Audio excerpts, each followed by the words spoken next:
J.B. Priestley wrote an Inspector Calls in 1945, but he set the play 33 years earlier in 1912. Why did he do that? Let's have a look at one possible reason, shall we?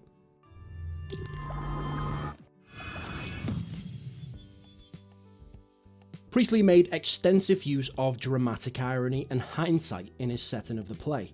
So when the play was first performed in 1946, Britain had just come out of 6 years of a world war, and the world had greatly changed. It's said that 1912 was the last year of stability, so this is the year that Priestley picks to set his play. If this is the type of thing that you find useful, subscribe to the channel, there's plenty more English revision videos on there.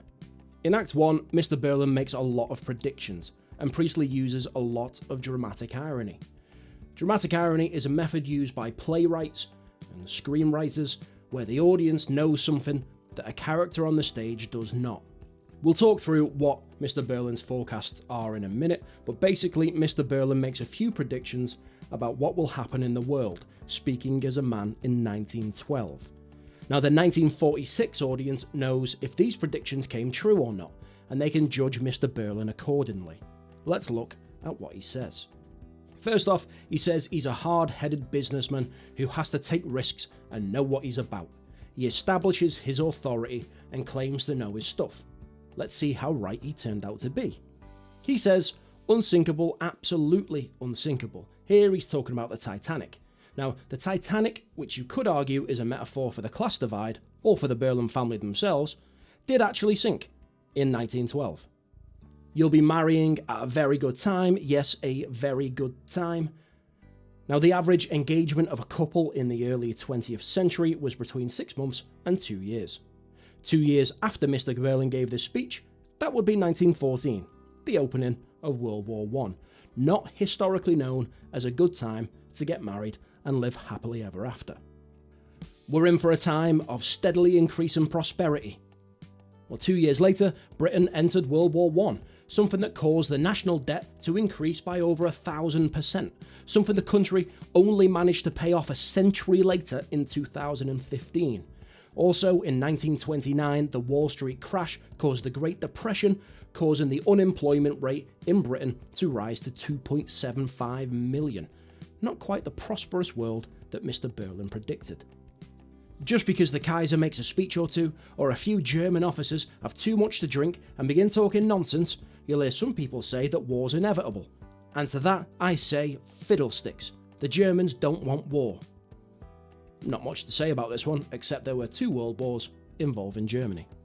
There isn't a chance of war. Again, 2 world wars. Last month, just because the miners came out on strike, there's a lot of wild talk about possible labour trouble in the future. Don't worry, we've passed the worst of it. Here, Birling is talking about a miners' strike in 1912 where there were 40 million working days lost in the country. You have those guys to thank for the minimum wage, by the way. He claims that they've passed the worst of it. Well, in 1921, there was a strike that lost 85 million work days in the country, a day known as Black Friday. Then, in 1926, there was a general strike that lost over 162 million working days for the country.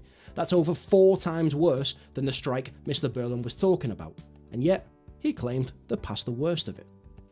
In 1940, you'll be living in a world that will have forgotten all of these capital versus labour agitations and all these silly little war scares. There'll be peace and prosperity and rapid progress everywhere. As we know, 1940 wasn't exactly a time for peace and prosperity. It was actually a time for the deadliest conflict in the history of mankind. The world's developing so fast that it'll make war impossible.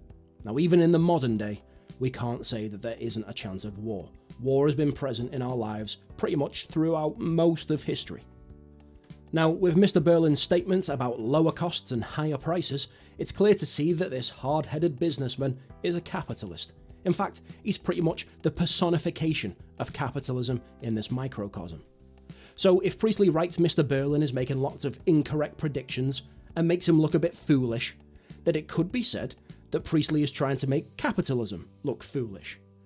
We also know that Priestley was a committed socialist, so he's definitely trying to make capitalism look foolish. That's his goal. An Inspector Calls is basically a pro-socialist propaganda piece, aiming to rid Britain of capitalism and install more socialist policies. It was even first performed in Russia, a country that used to be known as the Union of Soviet Socialist Republics.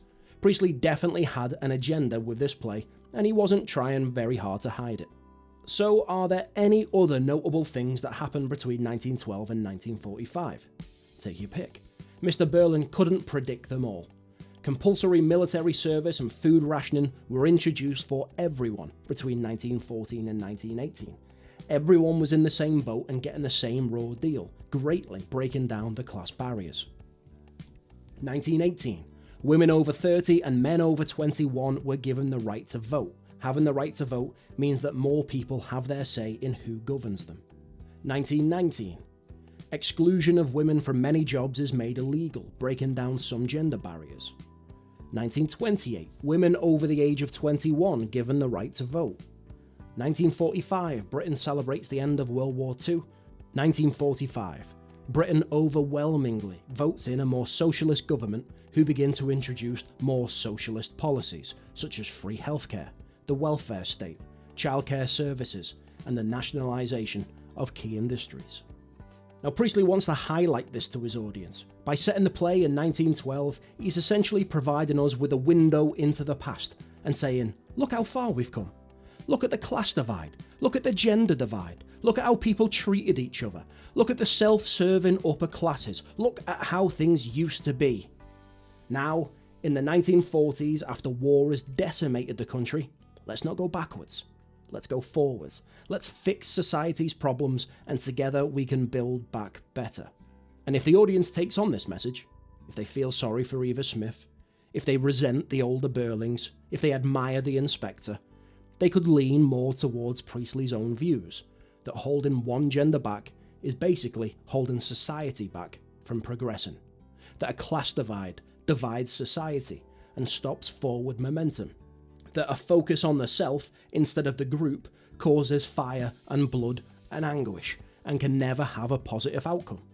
Essentially, through his play's critique of the actions and motivations of the upper classes, he wants his audience to question the lack of equality in Britain in order to make the country a better, more socially responsible place, a message that we could still learn from today. I hope that's useful to you. Subscribe if you want more English revision videos. Thanks for watching, and happy revising.